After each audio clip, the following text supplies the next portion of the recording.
Salam jumpa lagi teman-teman sekalian, saya Dr. Darmawan, spesialis kedokteran jiwa. Kali ini saya akan membahas tentang apa itu cabin fever. Cabin fever sebetulnya bukanlah sebuah diagnosis di dalam ilmu kedokteran jiwa. Cabin fever adalah sebuah istilah di mana adanya kumpulan-kumpulan gejala akibat dari isolasi diri yang terlalu lama atau adanya suatu self quarantine seperti kondisi kita saat ini adanya pandemik COVID-19 ya. Gejala-gejalanya itu apabila menimbulkan distress dan disability, jadi perasaan distress dan disfungsi dari diri kita, maka itu masuk ke dalam gangguan kejiwaan. Tentunya gejala-gejala yang akan saya sebutkan di dalam cabin fever ini bisa juga ditemukan pada gangguan-gangguan mental lainnya, seperti depresi dan kecemasan. Kita tidak akan tahu seberapa lama ini akan terjadi. Tetapi beberapa gejala yang mungkin bisa dirasakan oleh teman-teman sekalian karena kelamaan di rumah itu adalah seperti merasa letih, lemah lesu, nggak semangat, dan rasanya mau tidur terus, mau istirahat terus. Kemudian bangun pagi susah, kayaknya ada rasa hopeless juga. Kemudian juga mungkin ada masalah gangguan makan, lalu ada kesulitan konsentrasi, mulai demotivasi, nggak tahu rasanya mau apa. Juga mungkin ada rasa restless ya, gelisah, bingung. Nah, gejala-gejala itu kalau ringan sih sebetulnya ya nggak gitu masalah ya.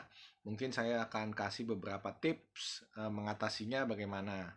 Tetapi apabila gejalanya menjadi sedang dan berat, terutama betul-betul menimbulkan distress dan disability tadi, maka perlu sekali cepat-cepat menghubungi kami profesional kesehatan mental. Ya, bisa kita lakukan suatu konsultasi online seperti itu. Nah, beberapa tips yang harus kita lakukan dalam menghadapi cabin fever ini, saya pikir kita mulai mesti membuat sebuah rincian dari kegiatan harian, sehingga kita bisa membuat kegiatan harian yang dapat membantu kita melewatkan waktu, kemudian kita bisa melakukan hal-hal yang bermanfaat dan produktif, pertahankan exercise atau olahraga, bisa dilakukan indoor karena kita nggak boleh keluar rumah, atau di sekitar rumah, yang penting tidak ketemu sama orang atau tetap bikin physical distancing, juga pakai masker jangan lupa.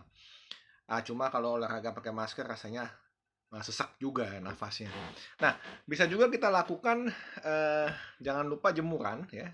Bukannya soal vitamin D3-nya tentunya sudah dibahas oleh dokter lain, tetapi cahaya itu sangat dibutuhkan oleh otak kita untuk membantu kita punya biological rhythm. Jadi kita punya cycle biologi supaya kita tetap merasa seger pada waktunya dan ngantuk ketika kita malam. Untuk olahraga sendiri juga bisa membuat kita ada endorfin sehingga kita lebih rileks.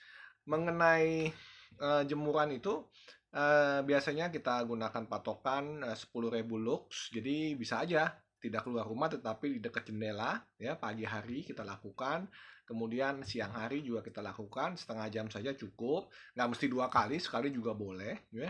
Lalu gunakan otak kita selalu dengan kita mempelajari hal baru, nonton hal baru, belajar bahasa yang baru, kita main board game yang melatih memori kita, baca buku, ya. Hal-hal yang baru itu harus kita latih terus. Jangan lupa membuat setting goal yang baru. Setting goals ini penting karena kita selalu punya hope untuk achieve something. Karena kalau tidak kita merasa kayaknya begitu-begitu saja membosankan. Kita mesti kembangkan daya kreativitas kita untuk bisa membuat suatu goals-goals yang baru karena kita akan menghadapi the new normal. Setelah ini, kehidupan kita tidak akan kembali seperti dulu. Pasti kehidupan kita akan berubah dan itu menjadi suatu kenormalan baru. Jadi kita harus terus bisa menciptakan sesuatu dan experiencing hal-hal yang baik dan kita kembangkan terus sehingga kita selalu bisa memupuk dan mengembangkan kita punya hope. Demikian tips dari saya.